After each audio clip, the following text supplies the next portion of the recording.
This week on Dr. Drew After Dark, that penis will work. It does its own thing when you don't get in its way. It does. The penis will work. Let me take an email. Speaking of superpowers, that is an uncanny superpower I have. I can tell in the voice and in the laugh. If women can achieve multiple orgasms? Yes. Isn't that weird? Yeah, I'm going to have my wife call you just to see. And it is a common thing. It is a common thing and worthy Are of... they dishwasher safe? Not that I'm putting my some of them dildo in are. with my Some of them silverware. are. But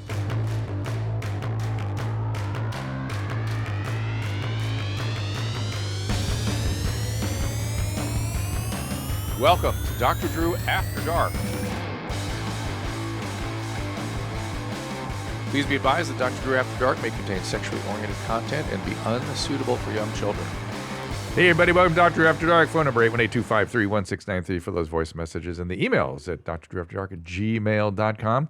One and only Josh Wolf in here in the house today, whom I have not seen literally since we did After Lately, which was a show that you guys all wrote. Follow the Chelsea Lace lately. And yeah. I think we were on the panel together at Lately. Must have been, yeah. I mean, I don't know how many you did, but I think I had to do over 200 of those. I did about 30 probably. Yeah. And so we would have crossed over one way or another. Did you start early on in the show? I was too? there like first week. Because Peter Johansson came in, your showrunner, and went, hey, I think we have something going here. And I went, all right, thank you for inviting me. And I think those early shows, so the later shows ended up being just 3 comics or 3 entertaining people. Yeah. And the early shows were expert, comic, and then what they called a celebrity. Yeah, yeah. So like we had Debbie Gibson or Tiffany, or the people that we could get back then. Steve-O. Yeah, me. Yeah, right. I'd move to either seat. Right. But so like, and then it just morphed into what it ended up being. Yeah, and I remember, am I remembering this right? You, Sarah, and Heather at the table a few good times. Oh, yeah. Yeah, and those are the ones I liked, like with you guys shitting on each other, essentially. Those ended up being the best episodes where the topics went out the window and 3 people who knew each other really well just went in on each other. Yeah, yeah, it was good. Yeah. And then you guys wrote After Lately, which was a excellent show. It never caught an audience, but it should have. I think it was the wrong network, actually. And do you know what I mean? I just don't think was the right that's true. For it. And I was on the one. It was like an intervention. Was it on you or was it on? No. Remember they did an intervention on somebody, and we were in this group and intervening, and it turned out Heather had an Ambien problem, and she was more worried about her problem, and it was all sort of improvised. Right, we'd get a loose script and then go. That style I think is so smart to do with funny people who know each other. Yeah, yeah. Because you kind of keep them. That's what I think Curb Your Enthusiasm does. I agree. Right? And so they have funny people who know each other, and you kind of be like, here's what the beginning of the scene needs to be, here's what the end of the scene needs to be. Get there, but be funny. Now, speaking of get there and people that know each other and be funny, Family Tussle. Tell me about that. I have to tell you. So, how old's your son? He's 25. Oh. And, my career recently has taken such an uptick. And at my age, I feel so grateful. Yeah, yeah. And so much of it is because of now I tour with my youngest son, and my oldest son comes out sometimes. My wife comes out, and just Family Tussle is a show that my youngest son and I are very competitive people. So we challenge each other to doing things, whatever, and then the loser has to do something embarrassing. Give me an example of the something you have to do, and an example of the embarrassing. Okay. Well, we we boxed. Okay. So we did 3 rounds, which wasn't great against for me. each other. Yep. Yeah, age is not just a number. Can I tell you? It just isn't. I mean, you can do a lot at a certain age, but it's still at a certain age. Do you know what I learned real quick? And I'm sure you've run into this. An in-shape 50-year-old is still not as in shape as an out-of-shape 25-year-old. 100%. Even maybe you could perform better on like certain lifting tasks or something. Yes. But in terms of endurance and fluid and metabolism and stuff, they just keep going. They keep going. Drew, there was a point in time when we boxed where I could still see his punches coming. You couldn't hold your hands up. My head was like, here it comes. Here it comes. And my face was like, nah, what are you going to do? Listen, I was in the desert in this thing called Special Forces. I watched. It was insane. And you notice Scaramucci, Piazza, me, all had some sort of failure. Like our body just failed us. Right. And mine was the heat. And I even looking back on it, if I'd been not so fucking stupid and properly managed my fluids and things, I would have failed before those two. Your body just gives out. Yeah. And you're looking at Hannah Brown and all these people that were kept going. Like they're just young. They're young and they're in shape and off they go. But the mirror fools you because I'm sure you wake up. Yes. You wake up in the morning, you look in the Yes. mirror, you're like, I look fucking good. But yeah, I look. Holy shit! I'm Dr. Drew. I look fucking I great. constantly put the for my age and against it. I'm a physician. I know what this shit means. I know, and the worst of all, I know where it's going. Yeah. That's the really hard Yeah. part. I know where we are in 10 years. So it's like, well, I'll do the best I can with this. The mirror fools me every morning because I'm comparing myself to just me yesterday. Yeah. Like I look what? I look great. And really, you do look like you've been really working at it since I last saw you. Yeah. But 53. Yeah. Do you know what I mean? So there's a limit. The mirror will lie to you. The box jumps won't. Do you know what I mean? Because I know exactly what you mean. Not only that, I would give anything for 53 again. Because it just starts to change again in the next decade. Trust me. So he and I, but we do things like pole dancing. We did This is the task, not task, the punishment. right? No, it's the we punishment. did pole dancing. We did like a fashion show. We did a lot of different things. The punishments varied widely depending on who was dishing them out. So he liked to dish out more painful. Like he made me get my asshole waxed. I was gonna say waxing would be like a typical number one. I have younger dude go to. That's right. Yep. He made me get a tattoo of his choosing. What is it? So his name is Jacob, right? And the tattoo I have on my back says Jacob is my biological dad. It's an actual. I have a tattoo on my back. Oh, When I came home, my wife was like, "Do you have a name tattoo?" I go, "Oh, let's talk about it tomorrow." She was like, "No, I know what that says right now." Now, at my age, the physical pain stuff, and he's my son, so that doesn't interest me that much. Yeah. But the mental anguish. And I'm sure as you get older, you get a little more diabolical. Yeah. Yeah. So I put him out on Ventura Boulevard on a Saturday in Studio City. You know that little block there between Laurel Canyon and Whitsett. It's packed. Yes. Right? Saturday afternoon, sunny day, I put him out on a table, and in front of the table, there was a sign that said, "Ask me for tips about living with herpes." Drew, it was my favorite half an hour because there was one older dude who clearly had herpes who was like, "Well, you got it, I got it." You know what, you know what I mean? Oh, we don't need to do all these dancing around stuff anymore. So he was asking some really funny questions. I made him go into CVS in Hollywood. There's a CVS like near Man's Chinese, which is packed. And he had to walk up to the oldest person behind the counter. It's like on Orange and Hollywood Boulevard. Yeah. Yes. And he walked in and he said, where do you keep your extra small condoms? And so I had my earpiece, he had the earpiece. Oh my God. So I made him ask things like, and this woman, she was 65. She was like really lost. She was like, what about this one? He was like, no, this is too big. He said, do you have anything that would fit like an infant? He said, I made him say bigger than a AAA, but smaller than a AA battery.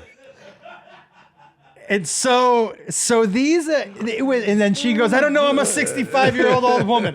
And so she started to panic. But these are the things we do to each other. Did you reveal to her that it was a joke at any point? Oh, never. Yeah. And so, but at the heart of this show is the fact that we love each other. Of course. Do you know what I mean? Yes, and yes. So that's what I wanted you do to make this sure. Together. Yes. And you get it on YouTube? And we're laughing. It's on my YouTube channel. Second season comes out. I don't know when this comes out, but the second season comes out in the middle of April.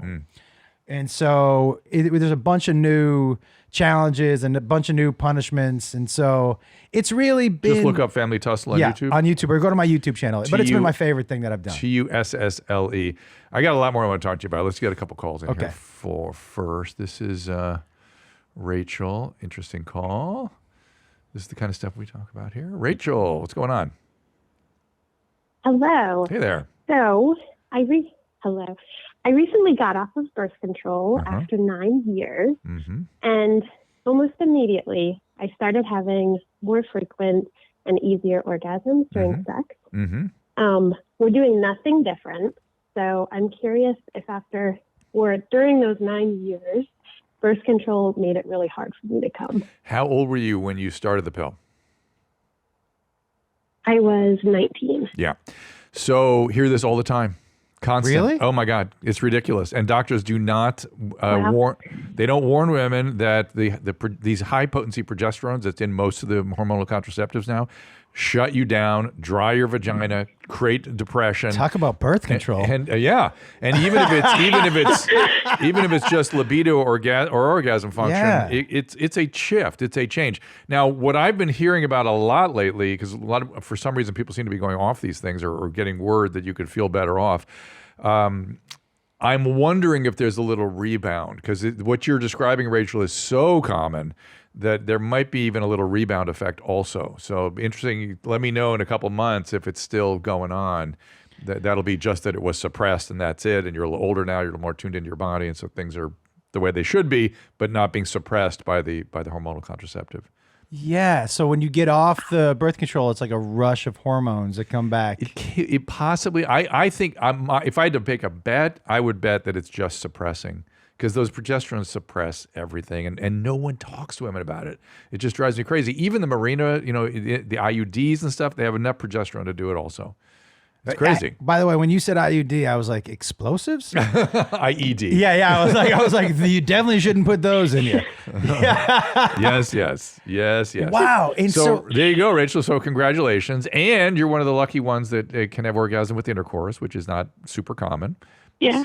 what? Some women. Thank you. I know, Josh, every woman has an orgasm when you have sex with them, but the fact is most women need some sort of direct clitoral stimulation. So like oral sex, something like that afterwards or before. You know what's crazy is I think if I'm glad I didn't know that as a young man, because I already, I think guys' egos in sex are way more fragile than women. And I don't think women understand how much their experience is tied into our experience. Oh, my Lord. Yeah. It's so much. Yeah. But if I had known that, like, I don't really have a shot of making you come going into it, I would have really panicked every single time. Oh, really? Well, there's things you could do. It's just not with your penis. But not the Rachels. Yeah, but who wants to do those? And I have a thing I pick up on. Rachel can do it more than once. Right, Rachel? Yes, Yeah, correct. she's sort of How did you- multi-orgasmic. How did you do that? Yeah. I just know. I just can tell. Were you?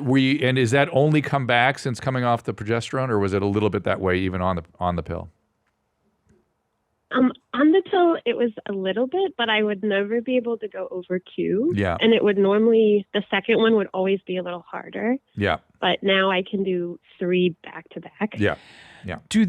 When you do 3, do they grow in intensity or do they get smaller in intensity? If anything, they grow, but I've never had them get smaller. What a superpower that is. It is a superpower, and so women like Rachel, it's so easy for them. And this is not disparaging Rachel. I'm just describing what I've heard from other women who have this ability. They'll always go, "Well, the other women just haven't figured it out yet. It's so easy. They just need to figure it out." It's like, no, there's no figuring it out. That's just women come in different flavors across the continuum, and Rachel is one flavor, and more commonly they need some sort of direct kind of stimulation. You know how different. So I've always said that also. The other pressure on men, I think, is that sexually women they vary so much more widely than us. So men, I've said this for decades. Men are like a hamster on a wheel. Just put us on the wheel. That's right. The wheel turns. And women are like the flight deck of a 747. Yeah. And each plane is different and operates differently. It's a totally different flight manual. Some women are fuck me slow, and some women are like punch me in the face, and you're like, I don't know what's happening right now. How am I supposed to? Because if you pick the wrong punch me in the face, you're going to jail. You're going to jail. That's right. But then somebody's like, you're a pussy. Why didn't you punch me? I'm like, I don't know how this is working anymore. And there's the worst of all is punch me and then go to jail. Yeah.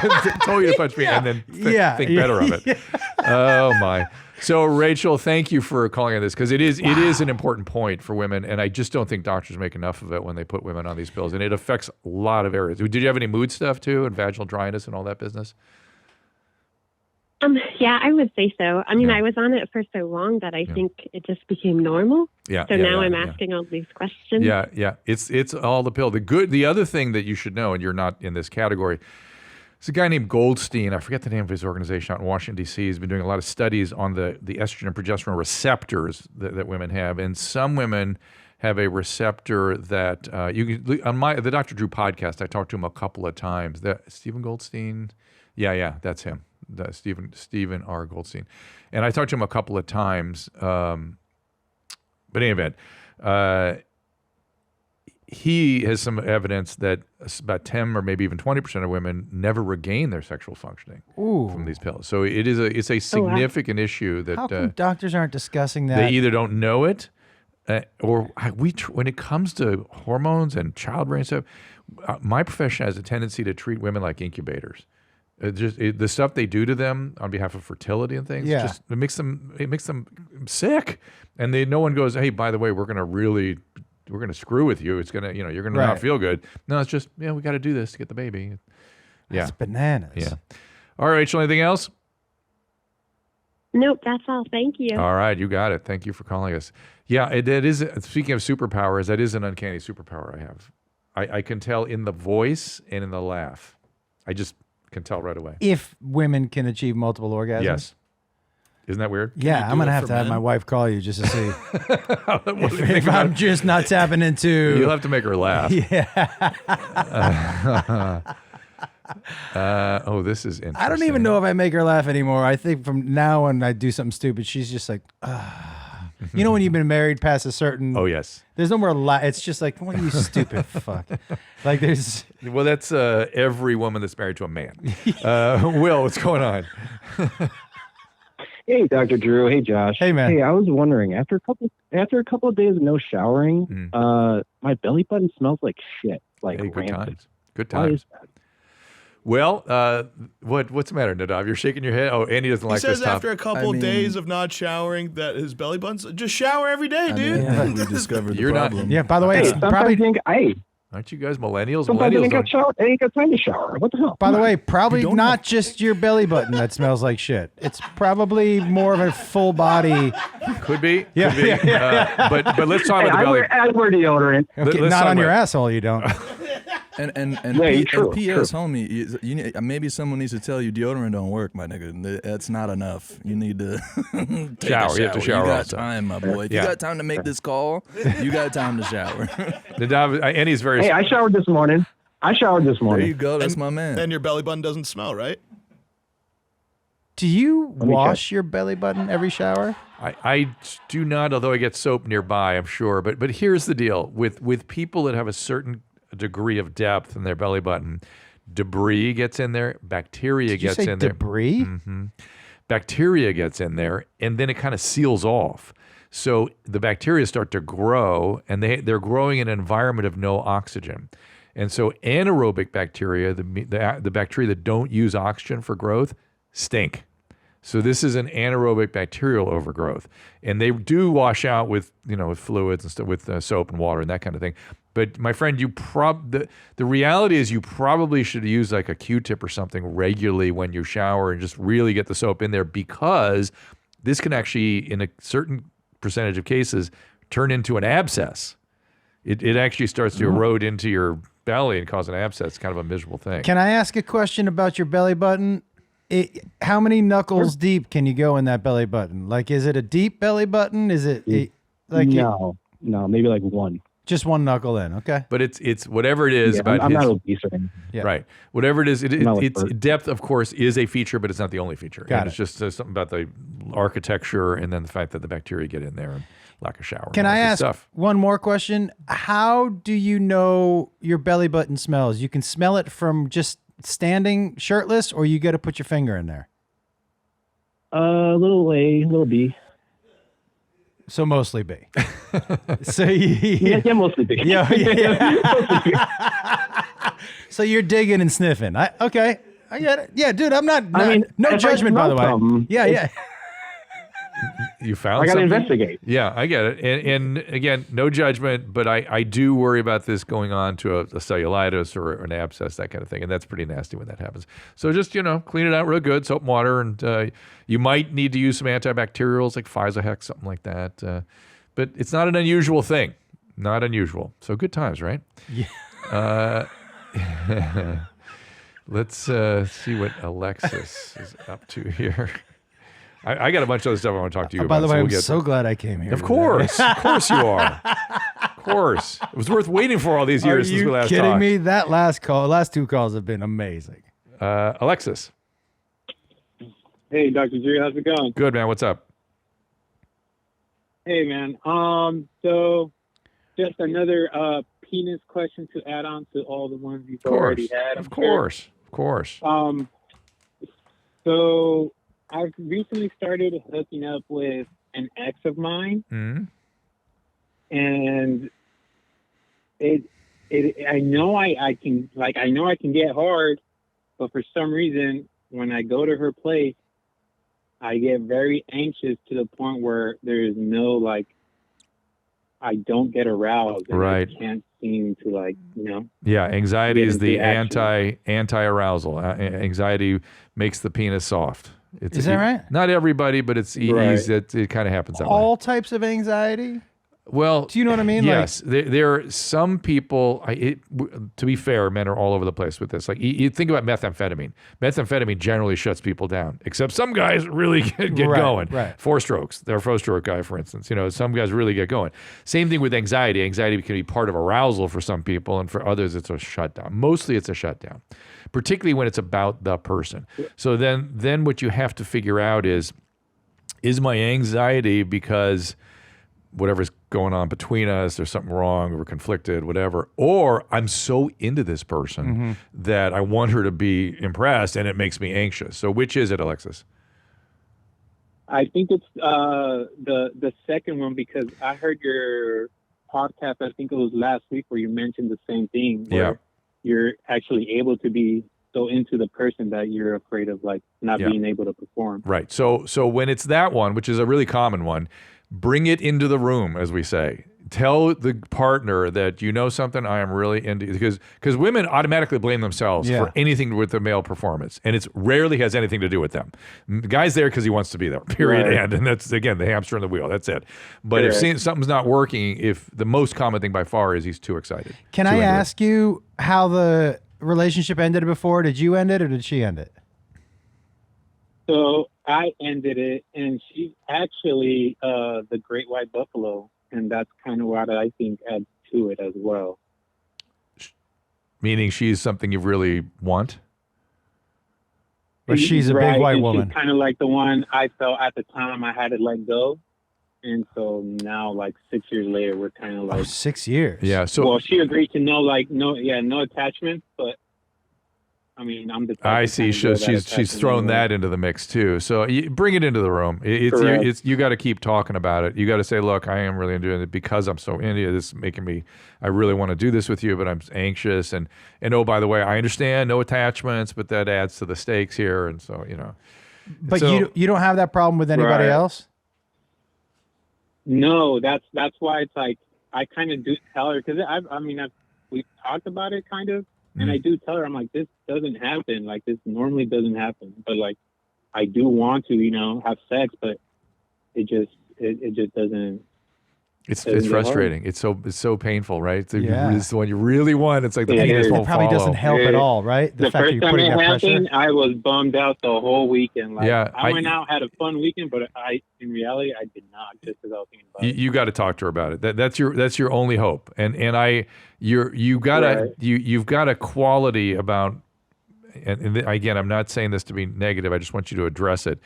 You have a feeling like you're not worth it or something. You are. You're worth it. Come on now. What Stop about the it. little blue pill? Would that help him? Sometimes that is an option. Is the other thing, and Josh brings up a good point, which is sometimes taking a Viagra or a Cialis or something can get you over the hump, so to speak, where you can start to perform again and not be so anxious. And that's a reasonable use of the medication. And not only that, 6 years later, you can be like, my dick doesn't get soft after 6 years. I bet you didn't know. I'm the new improved Alexis. It is a good idea. Man, It is a good idea. I do not recommend anxiety medication, though. That can make things worse. Xanax or even I think the Zoloft and things like that can make your penis work less well. I can't imagine going being like, I really want to fuck this girl. Let me take a Xanax. Listen, some doctors use your discount Really? on BetterHelp just because I this bummed me out so bad. I was like, I need to know what this is. So I actually signed up for therapy because of this. Well, listen, going to BetterHelp, what you should do there is focus more on why I don't feel worthy of this chick. You know what I mean? Because there's a certain feeling I get from you that you're not quite up to this, but you are. You're in your head. And she's much like you're with her because you really want to be with her. She's with you because she wants to be with you. Yeah. I don't know why she threw in the no attachments and stuff. Probably because you hurt her feelings when you left. And so get it in the room. Get it all into get it all out there. Okay. For sure. Yeah. All right, my friend. That penis will work. It does its own thing when you don't get in its way. It does. So it does. The penis will work. I recently started a new workout plan, and then I got a diverticulitis flare-up, so I needed to make sure I stayed hydrated. It was critically important. That's why Liquid IV was the perfect hydration solution for me. Their hydration multiplier is the missing piece in my daily routine.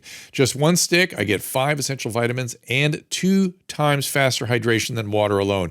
I always say you need something with water with solute in it. That's how you hydrate. I can use it in the morning before a workout, when I feel tired after a night out, or during a long flight. Then staying hydrated is also key. And it's festival season, and many festivals are in the desert. I know, I was in the Jordanian desert, and staying hydrated with electrolytes in the desert is crucial. Otherwise, you're going to risk ending up in the hospital like me. That's why planning for faster, efficient hydration is essential. Liquid IV has got you covered during the preparation, performance, and recovery stages. The hydration formula is 2 times faster than water alone, as I said, and contains 3 times the electrolytes of traditional sports drinks. That's key. I love that Liquid IV solves the problem of not having an IV on hand in case, like in my own case, in the Wadi Rum Desert, you can use enteral hydration. Grab your Liquid IV in bulk nationwide at Costco, or you can get 20% off when you go to liquidiv.com and use the code Dr. Drew at checkout. That's 20% off anything you order when you shop Better Hydration today using that promo code Dr. Drew at liquidiv.com. Let me take an email. Longtime listeners, I don't think you've had this subject yet. I have no idea where he's going, so we'll see what happens. 27-year-old female from Alabama, just reaching out to ask about saving my sex toys or if they are doomed to the trash. Went to my OBGYN, thought I had an STI, turned to be a bacterial vaginosis. I've gone through a full round of antibiotics. I'm clean now, but I don't want to have a reoccurring issue. Obviously, if it was an STI, I would need to get rid of my toys, but with BV, is it necessary to toss them or is it good cleaning okay? Piss me, beat meal coming up in May. Cleaning should be okay, but you might need to use an antibacterial cleansing agent and maybe even soak the toys in that. Look online for some, whatever products are out there. And this actually is an important point. And sometimes it's not bacteria but the way the plastic is, the bacteria can get deep in the sort of crevices there and stuff. And it's not even sometimes the sex toys. Sometimes it's just the introduction of a foreign object that can trigger the bacterial vaginosis. So be sure to clean your perineum off and that sort of thing. Also, showers. Today's show is about showers. Yeah. Just, it's a public service announcement from any shower. And it is a common thing.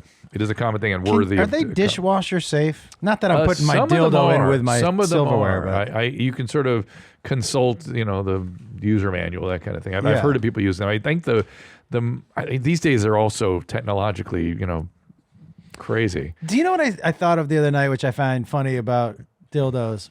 Is that, okay, whenever we hear about a guy, having sex with like a sex doll, it's like a joke. Yes. This fucking loser with his doll. Yes. And also the dolls look so weird. Yeah, but... Historically. But like, we're totally okay. At least that's a full-shaped human. We're totally okay with women just having a dick. Yes. Do you know what I mean? There's no judgment there. But a dude who's just got like Annie, you know what I mean? But it shows you what the opposite sex's value. Needs and values, yeah. But to be fair, men have a fleshlight. Yeah. Which is the same thing. True. And we're not quite as negative on the fleshlight as we are on the doll. On the doll, yeah. And I think if the doll looks so desperate, I think if somebody, and here's even the flip side of it. It's the open mouth part of the doll. It's gross, yeah.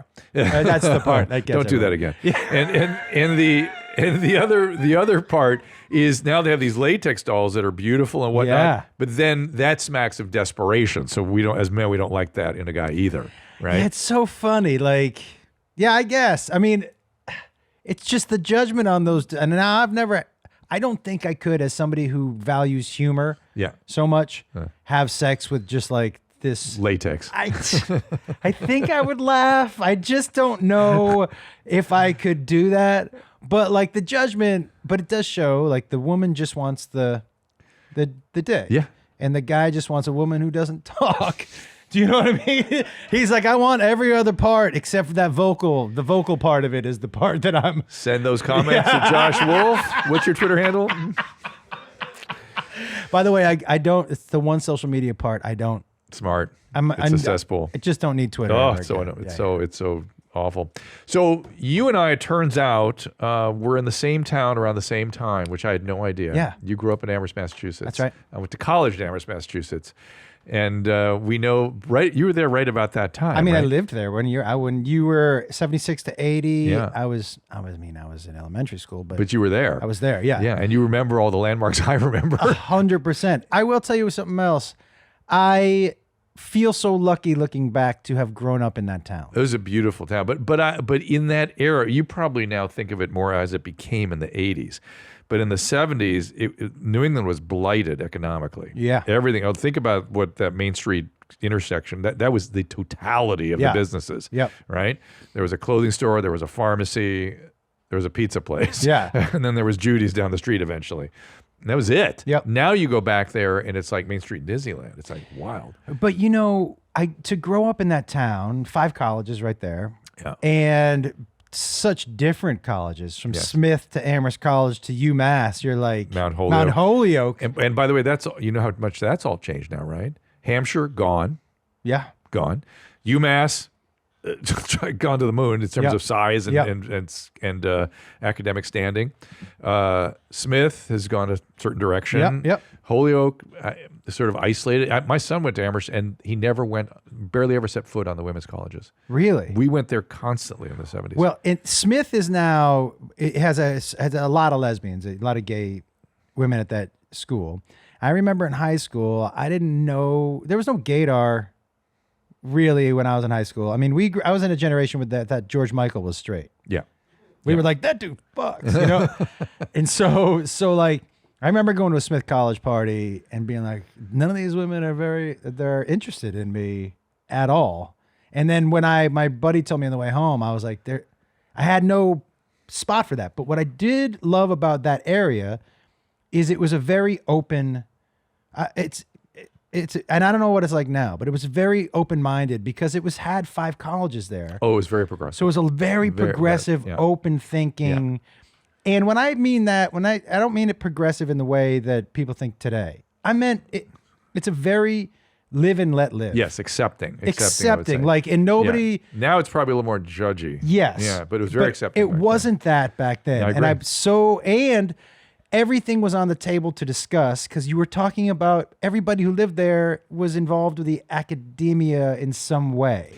Yes, and it was a very high level stuff. Were your family involved with it, or my dad ended up being working in the school systems in Hadley, and my mom worked at UMass. And then Hadley is where Holyoke is. Yes, Mount Holyoke. And so you know who else is from there? What's the town if you drive through Northampton? What's the next town? Longmeadow, Agawam, Greenfield. There's Greenfield. Greenfield. Yep. You know who's from there and used to spend time in Amherst? Penn from Penn and Teller. Is that right? And you know who went to Amherst College? Teller. That's how they met. They met in Western Mass? Yes. In your town, in Amherst. I did my first open mic at a place called the Iron Horse in Northampton. And the first joke I ever told, I was 15 years old. Wow. And the first joke I ever told, because my parents had to drive me to the show.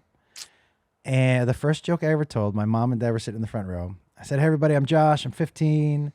I'm really nervous, but I'm happy that my parents are here tonight. And it's going to be weird. It's the first fucking time I'll be able to fucking swear in front of my cocksucking mom. And my dad was like, ah! And my mom was like, what did I just walk into? I got a sense how your family worked now. Yeah. That's all you need to say. Well, I grew up with 3 older brothers. Oh, yeah. And but I grew up in a town, I don't know if the free bus system was there. So free public transportation in Amherst. Well, they had the 5 college bus going all the time too. Yeah. So that was all over Amherst. So because there was free transportation, it was a small town. After like 12, it was just like open the door and walk and bus. It was very safe. Very safe. Yeah. And so like the other part about living in that town is that I felt safe, but I felt freedom. There was the one thing that I really tried with my kids that, because they grew up in Studio City, which is California. Different. But I remember they were my son was 12. and he was with his friend, and they were like, "Hey, we want to go to the park." And I said, "Cool, hop on your bikes, Go, yeah. go over." And my son's friend was like, "I need to call my mom." And the mom was like, "Yeah, I'm not okay with him going to the park by himself." And I was like, "He's 12." And she was like, "Yeah, but this is Los Angeles. yeah, Yeah, yeah, I get it. But for me, I think one of the things that's missing in this generation is that sense of independence. Yes. Do you know what I mean? Autonomy, yeah, I that agree. we all definitely have. We were up their butts way too far. Do you think fault. that most of that is fear driven? Are there more pedophiles now, or we just know more about them?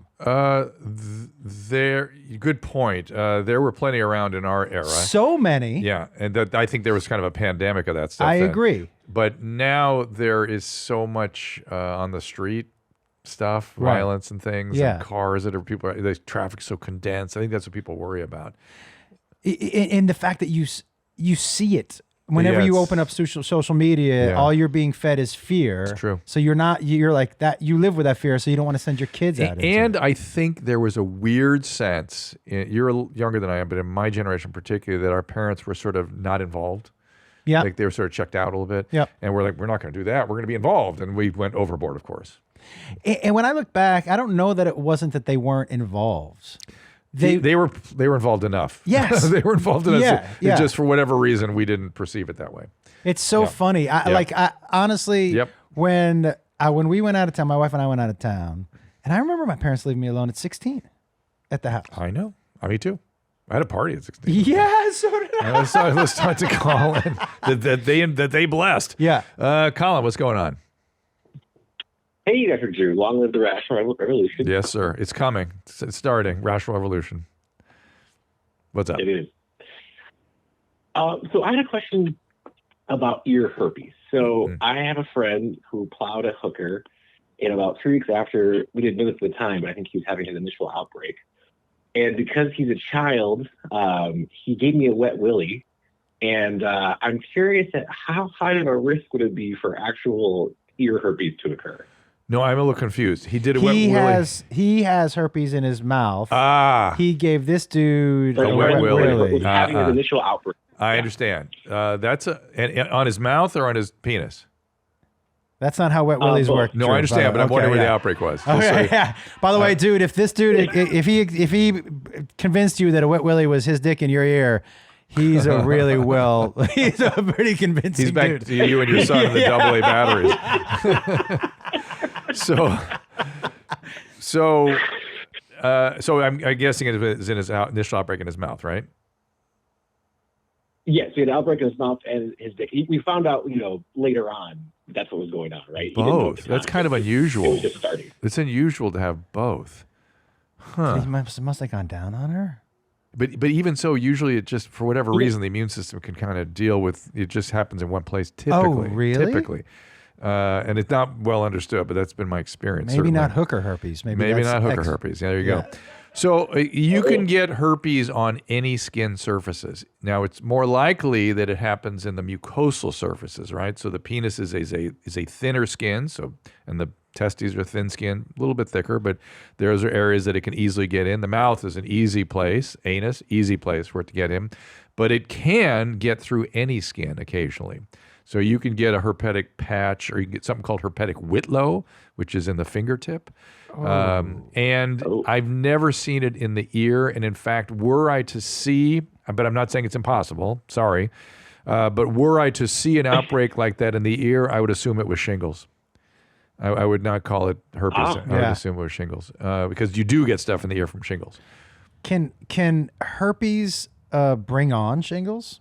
Or is it kind of in the same family? It's in the same family. They're both this certain kind of pox virus, but chicken pox is more the shingles zone. So there you go. So and how long ago was? That's super helpful. How long? Appreciate it. Good. How long ago was the wet willy? It's got to be about I think maybe 2 months from now. Oh, you're fine. You're fine. But dude, if you do get it, will you send a picture? Okay. I've always wanted to see that. Oh, you've always thought about ear herpes. Always wanted to hear it. Oh my God. So to that point about your proclivities. Yeah. I'm bugging these guys all the time. Where do we get these crazy fucking videos? Where do they come from? Yeah. Turns out you. Yeah. Turns out Josh sends them in. I send a lot into Tom. There aren't very many people like there. I get the videos where I'm like, I can only send this to 3 people. Like those are the kind of videos that I like. And Tom is one of the 3 people that I can send absolutely any video. And you'll know the first thing he'll do is laugh out loud. 100%. 100%. Yeah. I really, there's something about, it's my favorite part of the internet is just the bizarreness. Like we really learned. If Tom were gay, he would marry you. Dude, listen, because that's the shit that comes out of Christina's mouth. I absolutely love just the bizarreness. You get to see there's something for absolutely everybody. The reason I'm here is when I look at those videos, I get sad. Oh, yeah. You think it's funny. I feel sad for humanity. I think you used to feel sad. I used to feel. I've gotten used. Yes. They have completely numbed me to everything. It's true, but I still feel that twinge of like, oh, this poor guy. Blind Bob. I was fascinated with. He's a cool guy. The coolest. But I was just like, oh, poor Blind Bob. Yeah, I feel you know bad what? for humanity. When I sit here, I just. But Blind Bob lived in obscurity before. He's dead now. Oh, but he lives in infamy. He lives now. in infamy. And the more we think about him, the more he will live on, I suppose. That's how that works. That's one of the Chinese sayings, right? He's going to outlive all of us. Yeah, possibly so. I just think like, it gives people also, for whatever reason, I'm not sure why they feel like I'm going to put this on the internet. That's the part that I find mysterious, frankly. That there's no part of them goes, and sometimes I know they're sort of thinking it's a person-to-person communication or something, like, and that they trust that is odd to me. Yeah, it's so crazy. Show me that we're going to look at somebody that we can't show. We could show on the live show. Can we do that real quick? Right. So a little setup for people is that Drew, and I think we've showed this to you before, but maybe not. Because you've talked about it before, and then I saw it on the live show. So this is one of the all-stars of the internet. Yes. His name is Pierce Paris. This is how we discovered him. Yes. Well, you discovered him from Josh. I remember sending this to Tom, but he might have had it already. This was from years ago. Yeah. Okay. Yeah, this was like before we even started live shows.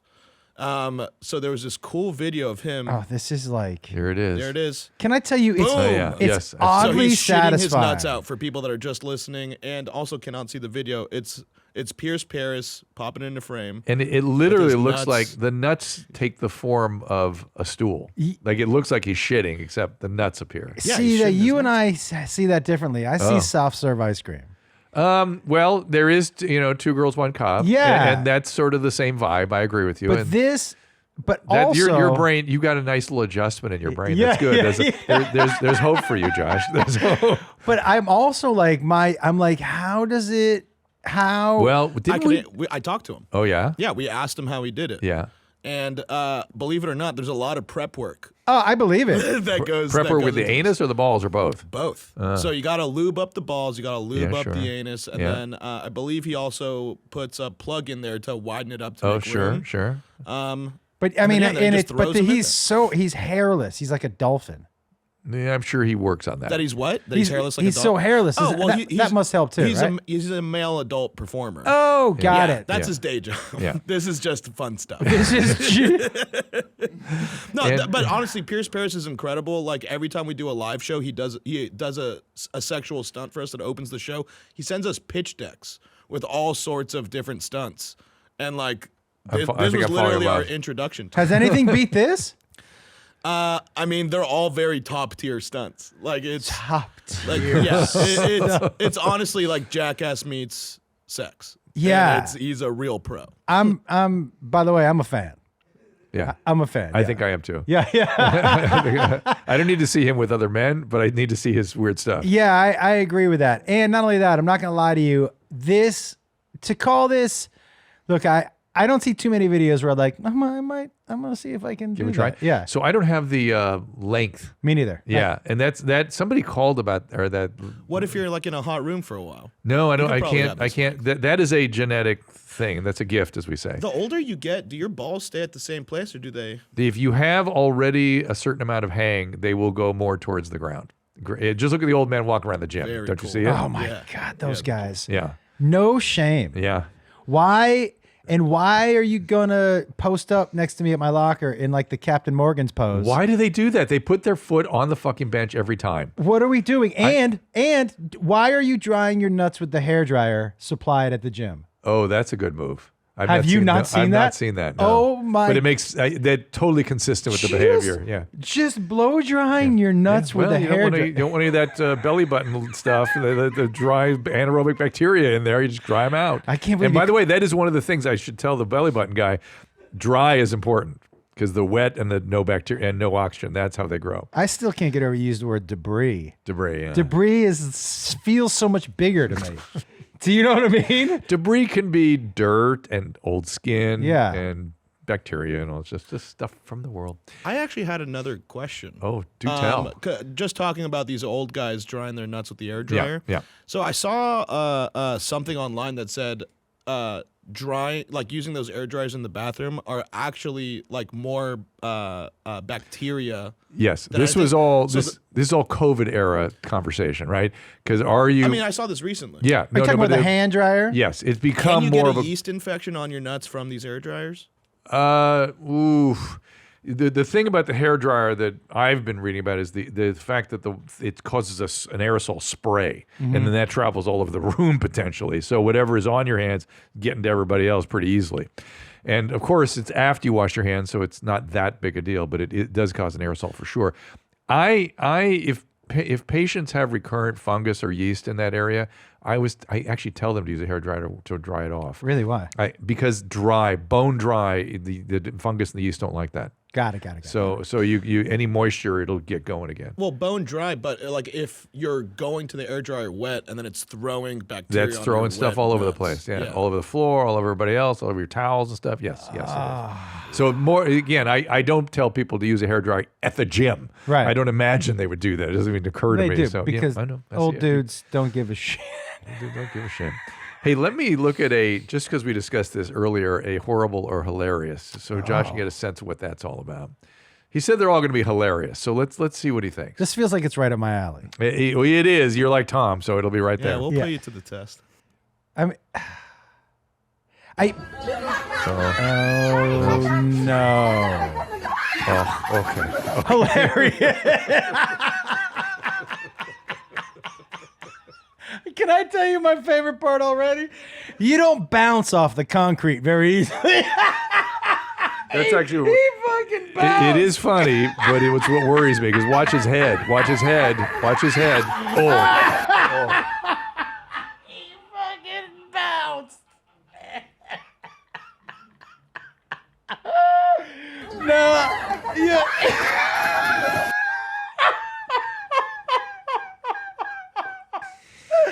Yo, that human being bounced.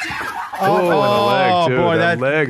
Yeah, that face right there. Yeah, the cheek, the zygoma got busted up. That's the head and neck stuff is what bothers me when people hit cement. Can I ask a question? Look, man. The good news is he seemed alert going into the pool. Like he was not unconscious going into the pool. Yes. Look, and no judgment, but that is not the body type I think that should be climbing on that tiny I'm little... not sure anybody should do that. Maybe like a nimble gymnast looking. Yes. This dude... My friend Nastia Lukin can do that. Yes, she can go up there. He looks like the penguin. Yeah. Do you know what I mean? Like this is not the dude But pretty nimble. Look at that flight. That flight pattern on the way down. Not so bad. I mean, but the bouncing was... So now we know who Josh is. There's this thing about horrible hilarious. It establishes people as who they are. You know what I'm saying? Josh and Tom were actually separated at birth. Will you send me that video? I can't wait to send that to my brothers. Oh, they're gonna love that. Yeah. Ooh, wasn't sure this was gonna go this way. Let's try another one. Yeah, this is great. Maybe we got to show him a standard, that is really not so hilarious. I got another. You know where I draw the line? Where? People dying? Nope, I'm not there. Hold that thought. Not there. Blood is not my thought. Not blood. Okay, but they die bloodlessly, you're fine. No, Head I don't want to injury, see anybody die. Here's a bloodless death Let's for see you what coming happens. in 3, Oh God, 2. it's gonna bother me. This is gonna really. Bloodless Oh yeah, I've seen this.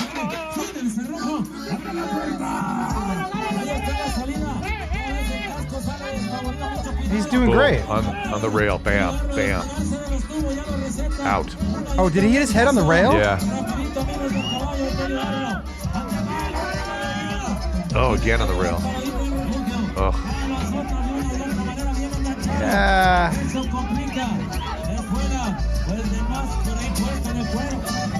So Eddie's laughing hysterically at this. Would you say this is brain damage, spine damage, both? We got to get the MRI out and the X-ray machine. There's a lot of stuff going on there, I'm sure. I mean, list off all the possible injuries you see. Oh, he could have broken just it's just he may have a neck and he could have broken everything. Broken neck, broken lumbar spine, broken arms, legs. These are caught in there. It seems like, and God knows what's going on in his head and face. Like, oh, for Christ's sake! See, for me, extreme injury like that, not so funny. Yeah. All right, Josh is back in my world. This is good. You know what I mean? Like, but then Eddie has announced himself. We now know who Eddie is. I do have a lot of jokes going through my head, but like that doesn't stop. But all right, let's get an in betweener. Let's get another one. Because I'm really not hoping that I don't want to laugh at somebody's. Also, death. it went on a little. It was a little torturous. Yes, a little too long. Yeah. So you got to give him just a whack. Here's an in betweener for you guys. Oh God. Thank you for watching. Thank you for being part of the Houston community I'm and culture. already gonna like this. Oh no. Whatever happens, I hope happens to that guy. It got so quiet in here. How did I?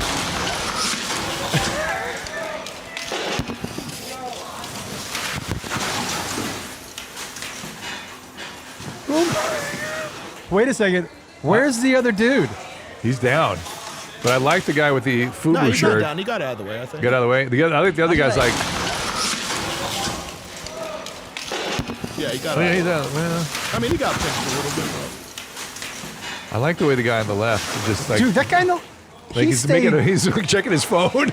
It's like. How did he stay so calm? I don't know. To record. How do you stay so calm? Is it his? Oh my God. Oh, here he is. Good. I think they were just protesting that dude's hairstyle. Isn't it? And at least that guy's shocked. That's good. Yeah, I mean, that's hilarious. Yeah, I think that's funny. I'm blown away by how calm that one guy was. Yeah, like it didn't affect him at all. Right, like not his first car crashing into a Starbucks podcast. Yeah. Is he at Starbucks? Yeah, that's the craziest part. Like he looked back, like not again. Here we are in Houston. Do we have That's the way it goes here. We have another car. Yeah, that is striking to me. Yeah. Because I've always been, I did a show on Discovery for a couple of years during Shark Week, right? Mm-hmm. And I asked the guy, I'm like, so if a shark attacks, great white, what's your move? He goes, you got to swim right at it. Huh. And I was like, who has that kind of reaction? The balls to do Who's that. got that? And then what? Well, here's the theory. Oh, they lose sight of him? No, the theory is that nothing in the ocean swims at the shark. Oh. So the shark, it buys you a little bit of time. And so that is what they will all tell you. You got to swim right at it. And not hitting in the nose and all that Hitting in stuff. the nose also because it's super sensitive. Yeah. But like that type of reaction time where you just like, Yeah. I jazz hand when that stuff happens. Yeah. Like I'm a straight up panicker. Yeah, me too. Yeah. So Yeah. and I know that about myself now. It would not have been good. I would have humiliated myself for sure. No. Let's talk to Chris, who's been on hold for quite some time here. I got to get to him. Sorry, Chris. Welcome. Hey, how you doing, Drew? How you doing? Good. I'm all right. What's happening? So, basically, I've had, ever since I was in high school, I'm 28 years old now, I noticed increasing difficulty to urinate, to produce yellow. Mm-hmm. And when I was in high school, I had the camera up the old wazoo urethra. They found nothing, but the problem just got worse and worse over time. And now to the point where I could sit there for an hour and it just dribbles out. And with that, it's just getting worse and worse. And with that dribble, do you have like an intense sense of bladder fullness and an urgency to go? Yeah. Wow, that sounds horrible. So it's like when it's almost like I I can even sit down to pee when I don't even feel the need to pee, and it'll just dribble out. But when I do, and it's worse when my bladder is full. So yeah. So I mean, I've woken up after a night of drinking and almost like was about to call 911 because I couldn't empty it, and it was so full and it was pain. I understand. So did and you've seen a urologist, right? Obviously, they did a cystoscopy. Have you tried any medication? No, I have not. I had a urologist appointment a few months ago, and we talked about maybe trying Flomax or something. Flomax or even old-fashioned Hytrin, something like that would loosen those muscles up. Yeah, you should definitely be doing that. I mean, there's medicines designed for this, and they're harmless. You're not on any medications regularly, are you? No. No, but I do have history of prostate cancer in my family. Don't worry about that. That's not that has nothing to do with this. Nothing. This has to do with your bladder neck and how it relaxes when you have time to pee. Now, you know, there may be a psychosomatic overlay to this because you're so panicked about prostate cancer, but doesn't have anything to do. Prostate cancer, you get no symptoms whatsoever. It just shows up on a blood test, and the doctor can kind of feel it sometimes. I mean, if you're having symptoms, it's because it's gone all over your body, and that's way down the line. So in terms of dealing with this, there is excellent. There's there are 3 different classes of medicine that can help you with this. And you should be seeing some. It sounds like you should see just a general doctor to help you. Any doctor could help you through this. You don't need a urologist. The urologist is to make sure there's nothing serious going on. You've done that. Now go to a regular doctor, kind of put you, sort of pace you through the various medication to get this resolved. Okay. Okay. All right, my friend. Thank you. You're going to be fine, Chris. Is that rare for somebody that young? Yes. That's why I think there might be a psychological overlay to it, but it doesn't matter. It whatever caused it, he's got it. He's got this spasming of the bladder neck. And why is it something that happens to older guys as opposed to younger guys? Mostly because first of all, the bladder stretched, the muscular sort of tone down there is different, and then your prostate's a lot bigger. So it's just got to get through something and this is all fluid dynamics. It's tougher. So if you had a swollen prostate, harder to pee. Yep. And what if that dude just had an extra large prostate? I don't know if there is. I mean, there's, things can happen, but there's really no such thing as that. Oh, really? Yeah. And he's had a urologist see him already. And right. If it had been something like that, they would have given him prostate shrinking medication or a roto-rooter through the prostate. Yeah, dude, you keep doing this. Yeah, buddy. this. That's right. That's what I'm talking about. So we enticed you early when you sat down. Nadav was putting up the videos we're going to look at here. And the first thing he put up was big dick problems. And Josh was like, well, that's interesting. Yeah, I'm very interested in that because I do believe, like, when you're a younger guy, you're like, you just want the biggest dick. But a really extra large dick seems like a burden. Well, not only is it a burden, back in the days when we were doing Loveline, for 30 years, I do. When we would get way more calls about too big than too little. Too big was a deal breaker for a lot of women. Like, it just hurts. You just can't deal with it. And you can't whittle it down. At least too small, you can kind of find other things to do if it's not that important to you. Yeah. Some women, it is important. Some women, they just need that kind of stimulation with something bigger. But even those can be exceeded if it's too much. Yeah, dude, I've watched a porn or two in my life. What? And I will tell you, on more than one occasion, I've thought to myself, that has got to hurt.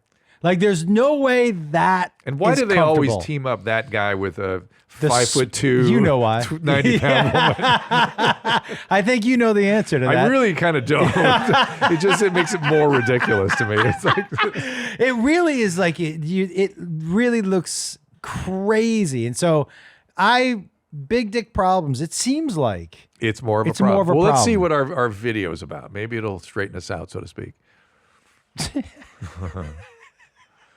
So you got a big wee-wee? Well, let's talk about it.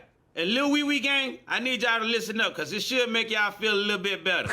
Just because you got a big dick, it is not all good out here in these streets. Number one downside to having a big dick, as soon as you drop your drawers, some women gonna think they about to have some of the most amazing sex, not knowing that they about to get 8 inches for about 3 minutes. Another downside to having a big dick is that you can't really do all the positions that you want to do because you just get in too deep. So you got to kind of let the other person dictate what you're doing. Yeah. And that ain't no fun because you can't do what feels natural to you. Yep. And for example, some women will be like, I love doggy style. It's my favorite position. Yeah. I just take a deep breath and be like, not anymore. And then other women, they'll just nope out. They'll literally take one look at your shit and just be like, no.